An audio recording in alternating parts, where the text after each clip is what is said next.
వేములవాడలో పోటీ చేసి గెలిచినటువంటి చెన్నమనేని రమేష్ ఆయన పౌరసత్వం లేదు. ఆయన కేంద్ర ప్రభుత్వాన్ని మోసం చేశాడు, న్యాయ వ్యవస్థను మోసం చేశాడు. పలు దఫాలుగా ఎమ్మెల్యేగా ఎన్నికయ్యాడు. ఎమ్మెల్యేగా ఎన్నికైన తర్వాత అనేక ప్రకారాల లబ్ధి పొందాడు.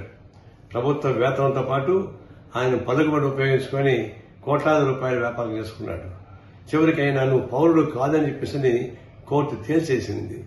అయితే సుప్రీంకోర్టు మొదలుకొని హైకోర్టు దాకా దాదాపుగా 10 ఏళ్లు అటు ఇటు తిప్పించి అటు కేంద్ర ప్రభుత్వాన్ని మోసం చేశాడు, ఇటు న్యాయ వ్యవస్థను మోసం చేశాడు. చివరికి ఆయన పౌరుడు కాడని తేలింది.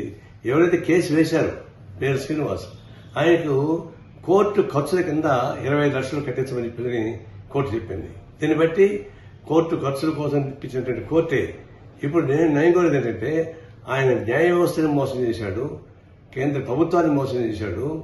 ఈ దేశ పౌరుడు కాదు, విదేశీ పౌరుడు. అలాంటి వాళ్ళు మోసం చేస్తే అతని దగ్గర నుంచి ఈ ఎమ్మెల్యేగా ఉండగా ఏం అనుభవించాడో, ప్రభుత్వం చేసి ఎంత జీతాలు పొందాడో అది మొత్తం తిరిగి వెనక్కి ఇవ్వాలా.